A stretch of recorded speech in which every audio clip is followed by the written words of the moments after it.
Hello दोस्तों।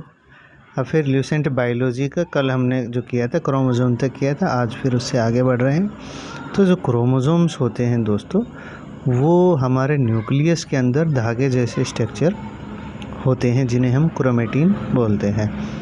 और ये हम कब देख सकते हैं? जब सेल डिवाइड होने के लिए चलती है तो मेटाफेज में ये क्रोमोसोम थिक हो जाते हैं, ठीक है। और हमारे 23 जोड़ी क्रोमोसोम होते हैं, 23 पेयर होते हैं या 46 टोटल होते हैं।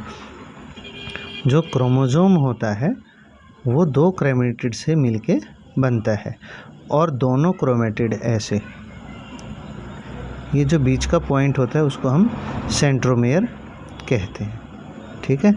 और क्रोमोसोम का अगर बहुत फाइन लास्ट में जाके स्ट्रक्चर देखोगे तो उसमें इस तरह से जो है ऐसे जैसे रस्सी में गांठ लगी होती हैं ऐसे नज़र आएगा।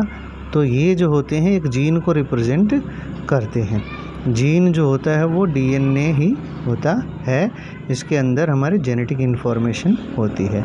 कुछ ऐसे वायरसेस होते हैं जिनके अंदर आरएनए जो है वो डीएनए की तरह जेनेटिक मटेरियल होता है, तो उन्हें हम रेट्रोवायरस कहते हैं। कुछ प्रोकैरियोट्स ऐसे हैं जिसमें केवल एक ही क्रोमोसोम होता है, जैसे बैक्टीरिया या वायरस। प्रोकैरियोट तो ये नहीं है, मगर वायरस जो होता है उसमें भी एक ही क्रोमोसोम होता है। क्रोमोसोम जो होते हैं वो डीएनए और प्रोटीन के बने होते हैं और ये नेगेटिवली चार्ज्ड होते हैं। क्रोमोसोम का ये जो नाम है क्रोमोसोम, ये दिया था वेल्डियर ने 1888 में, ठीक है। और ये इन्होंने बताया था कि ये खुद डिवाइड हो सकते हैं और ये अपनी जो इन्फॉर्मेशन होती है उसको किसी कोड के रूप में एक जनरेशन से दूसरी जनरेशन में पहुंचाते हैं, ठीक है। फिर कहते हैं कि यूकैरियोटिक जो सेल होती है उसमें बहुत सारे क्रोमोसोम होते हैं, और क्योंकि अलग अलग स्पीशीज़ है, कोई हाथी है, कोई घोड़ा है, कोई कुत्ता है, कोई आलू है, कोई गेहूं है, कोई बिल्ली है, कोई घोड़ा है, तो इस तरह से उनमें जो है क्रोमोसोम अलग अलग होते हैं। जब क्रोमोसोम जोड़े में होंगे तो उन्हें डिप्लॉइड कहते हैं, और जब वो सिंगल होंगे तो उन्हें हैप्लॉइड कहते हैं। तो ये टेबल देखो जो ल्यूसेंट के अंदर दे रखी है, ये इम्पोर्टेंट है। कई बार क्रोमोसोम की संख्या पूछ लेते हैं, तो ये सिंगल क्रोमोसोम दे रखे हैं। देखो आदमी में 46 हैं तो 23 पेयर होते हैं, 23 पेयर हैं तो 46 हो गए, ठीक है ना। तो देखो ये है पिजन, इसमें 80 क्रोमोसोम है, चिंपैंजी में 48 हैं, रैबिट में 44, फ्रॉग में 26, हाउस फ्लाई में 12, डॉग के अंदर 78, पोटैटो में 48, व्हीट में 42, टोमेटो में 24, मॉस्किटो में 6, हॉर्स के अंदर 64, आदमी के अंदर हमने बताया ही था 46 हैं, कैट में 38, पी मटर में ये 14 हो गए, 7 पेयर हो गए, एस्कैरिस में 2 क्रोमोसोम हो गए या 1 पेयर हो गया, ठीक है। अब न्यूक्लिक एसिड, ठीक है। न्यूक्लिक एसिड जो होता है ये एक कॉम्प्लेक्स ऑर्गेनिक मटेरियल होता है जो हमारी सेल में पाया जाता है। इसके अंदर जो है कुछ खास जेनेटिक इन्फॉर्मेशन होती हैं जो कोडेड फॉर्म में ही होती हैं। ये जो न्यूक्लिक एसिड होता है ये 2 तरह का होता है। तो ल्यूसेंट बायोलॉजी से हम इसे कर रहे हैं। दूसरा जो 2 फॉर्म है उसमें से एक डीएनए हो गया है। तो जो फ्रेडरिक मिशर ये जो थे, ये सबसे पहले व्यक्ति थे जिन्होंने जो है डीएनए को न्यूक्लियस, डीएनए का जो मतलब डीएनए होता है वो न्यूक्लियस से निकाला था, पस सेल से, ठीक है। डीएनए एक मैक्रोमोलिक्यूल है, इसमें बहुत सारे न्यूक्लियोटाइड्स पाए जाते हैं। जो न्यूक्लियोटाइड होता है उसके अंदर क्या क्या होता है? एक नाइट्रोजनस बेस होता है, उसके अंदर डीऑक्सीराइबोज शुगर होती है और एक फॉस्फेट ग्रुप होता है। ये तीनों चीज़ें मिलकर डीएनए बनाती हैं। जो नाइट्रोजन बेस होते हैं वो 2 प्रकार के होते हैं, एक प्यूरिन होता है, एक पायरिमिडीन होता है। जो प्यूरिन होते हैं इसमें एडेनिन और ग्वानिन आते हैं, और जो पायरिमिडीन होते हैं उसके अंदर थायमिन, साइटोसिन आते हैं। एक और होता है यूरेसिल, वो आरएनए में होता है। तो ये 4 प्रकार के जो होते हैं न्यूक्लियोटाइड होते हैं डीएनए के अंदर, ठीक है। Adenine, guanine, thymine, cytosine. अब ये जो 4 प्रकार के हैं, वाटसन और क्रिक जो थे उन्होंने सबसे पहले डीएनए का जो है मॉडल दिया था। ये कई बार पूछा जाता है। डीएनए जो होता है वो 2 स्ट्रैंड से मिलके बनता है, जिसको हम डबल हेलिक्स कहते हैं। डबल हेलिक्स का मतलब क्या है, जैसे सीढ़ियाँ होती हैं ऊपर चढ़ने के लिए, तो दोनों तरफ जो है उसमें स्टील के जो पाइप लगे रहते हैं पकड़ के चढ़ने के लिए। अगर मान लो वो सीढ़ियाँ गोल गोल ऐसे घूमती हुई जा रही हैं, बस ऐसे ही हमारा डीएनए होता है। ठीक है, वो ऐसे थोड़ा घूम घूम के चलता है, ये फॉर्म है उसकी। देखिए, 2 जो स्ट्रैंड होते हैं वो बैकबोन का काम करते हैं, और बैकबोन बनाने में शुगर और फॉस्फेट होता है। जो नाइट्रोजन बेस होते हैं वो शुगर से अटैच होते हैं। तो देखिए कैसे शुगर और नाइट्रोजनस बेस मिलके ये न्यूक्लियोसाइड बनाते हैं, और जब इस साइड में ये न्यूक्लियोसाइड हो गया, शुगर और नाइट्रोजनस बेस मिलके न्यूक्लियोसाइड बना रहे हैं, और जब इसमें फॉस्फेट जुड़ेगा तो ये बन जाएगा टाइड। यानी कि जो न्यूक्लियोसाइड होते हैं जब उनमें फॉस्फेट ग्रुप जुड़ जाता है तो वो बन जाते हैं न्यूक्लियोटाइड। तो साइड और टाइड, जो साइड होते हैं उसमें शुगर और नाइट्रोजनस बेस है, और जो टाइड होते हैं उसके अंदर न्यूक्लियोसाइड के साथ फॉस्फेट भी जुड़ गया है, यानी कि 3 चीज़ें हो गई हैं।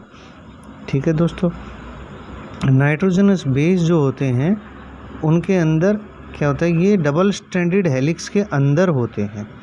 तो इसमें एक होता है एडेनिन, एक होता है थाइमिन। तो क्या होता है, ये दोनों हाइड्रोजन से इस तरह से डबल बॉन्ड से जुड़े होते हैं, और जबकि एक होता है ग्वानिन, एक होता है साइटोसिन, ये आपस में हाइड्रोजन के ट्रिपल बॉन्ड से जुड़े होते हैं। और डीएनए के अंदर एक ख़ास बात और है कि हमेशा ए के सामने टी ही मिलेगा और जी के सामने सी मिलेगा। अब क्यों मिलेगा इसका भी मैं बता दूं कि जो जी और ए है, एडेनिन और ग्वानिन, ये होते हैं प्यूरिन। तो प्यूरिन जो है इस तरह से कुछ रिंग होती हैं, मैं एक्चुअल नहीं बना रहा हूँ, बता रहा हूँ। तो ये डबल रिंग के होते हैं, और जो टी और सी होते हैं ये होते सिंगल रिंग के। तो जब जैसे मान लो ये डीएनए का डायमीटर है, ठीक है, तो इतने डायमीटर के अंदर जो है ये 3 रिंग आ सकती हैं। तो 3 आएंगी तो एक तो ये आएगा, एक ये आएगा, ये 4 कभी आ नहीं सकती इस डायमीटर में, तो 3 ही आएंगी। तो इस अगर यहाँ ये एक ही डबल रिंग है तो ये टी की डबल रिंग इसके सामने सेट हो जाती है। इसीलिए कहते हैं कि ए के साथ हमेशा टी मिलेगा और जी के साथ हमेशा सी मिलेगा। और इसी कोड की वजह से जो है डीएनए जो है कि यूनिक अपना सिस्टम रखता है और इन्फॉर्मेशन को कोडेड की फॉर्म में रखता है। ये बहुत बार पूछा जाता है ये कौन से बॉन्ड होते हैं जी, ये हाइड्रोजन बॉन्ड से जुड़े होते हैं, और जो शुगर फॉस्फेट की बैकबोन होती है वो इस तरह से चलती रहती है। आप डीएनए का डायग्राम भी देख सकते हो, बहुत जगह नेट पे भी उसके बड़े बड़े खूबसूरत डायग्राम दे रखे हैं। तो number of hydrogen bond guanine और साइटोसाइन के बीच में 3 होते हैं, ये जैसे मैंने बताए थे, और एडेनिन और थाइमिन के बीच में 2 होते हैं। ठीक है, और ये डीएनए जो होता है हाइड्रोफिलिक है, यानी कि वाटर के साथ ये बॉन्ड बनाता है, वाटर के साथ ये भीगता है, जैसे हमारे हाथ गीले हो सकते हैं ऐसे ही मैं कह रहा हूँ। ठीक है, ये कारण क्या है हाइड्रोफिलिक होने का कि इसके अंदर फॉस्फेट बॉन्ड पाया जाता है। अब हम इसके जो है ना फंक्शंस के बारे में बात करें तो देखिए, पहली बात ये कि इसके अंदर जेनेटिक इन्फॉर्मेशन होती है कोडेड की फॉर्म में, इसलिए ये हेरिडिटरी करैक्टर को कंट्रोल करता है। दूसरा, डीएनए से जो है आरएनए बनता है। डीएनए जो होता है वो न्यूक्लियस में पाया जाता है, थोड़ी बहुत अमाउंट जो है वो माइटोकॉन्ड्रिया और क्लोरोप्लास्ट में सेपरेट होती है, इसी वजह से ये खुद भी मल्टीप्लाई कर सकते हैं अपने आप को। फास्फोरस जो होता है ये बहुत ही ख़ास कंस्टिट्यूएंट हिस्सा होता है न्यूक्लिक एसिड का। ठीक है, और जो डीएनए है उसकी जो सब यूनिट होती है वो न्यूक्लियोटाइड होती है। जीन जो होता है वो एक हेरिडिटरी यूनिट होती है, और ये डीएनए के सेगमेंट के अंदर ही होती हैं, क्रोमोसोम्स पर जीन्स होते हैं। ठीक है। कोई भी चेंज अगर सीक्वेंस में हो गया तो बॉडी के अंदर चेंज आ जाएगा, जिसे हम म्यूटेशन कहते हैं।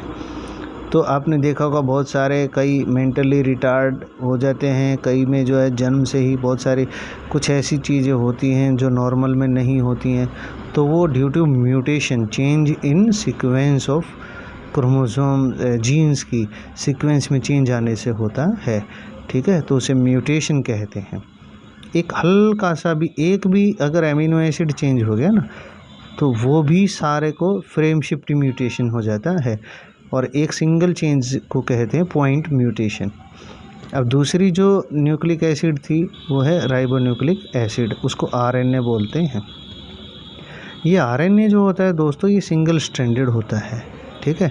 इसमें फॉस्फेट, शुगर, नाइट्रोजनस बेस ये होते हैं, और इसके जो नाइट्रोजन बेस होते हैं uracil, adenine, guanine, cytosine. DNA में और आरएनए में फ़र्क यही है कि इसके अंदर ए, जी, सी और यू होता है, और डीएनए में जो हमारे था, डीएनए के अंदर आपने देखा होगा ए, जी, टी, सी ये होते हैं।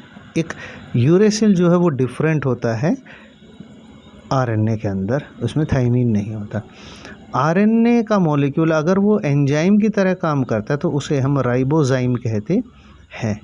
आरएनए जो होते हैं मुख्य तौर से 3 प्रकार के होते हैं, एक एमआरएनए, एक आरआरएनए और एक टीआरएनए। जो एमआरएनए होता है ये मैसेंजर का काम करता है, न्यूक्लियस के अंदर से निकलता है और साइटोप्लाज्म में अपनी इंफॉर्मेशन कोड की फॉर्म में लाता है। दोस्तों वीडियो लंबी हो जाएगी, फिर अपलोड नहीं होती है, तो मैं फिर जो है नेक्स्ट पार्ट नेक्स्ट वीडियो में मिल जाएगा, ठीक है दोस्तों। बने रहिए। Thank you very much.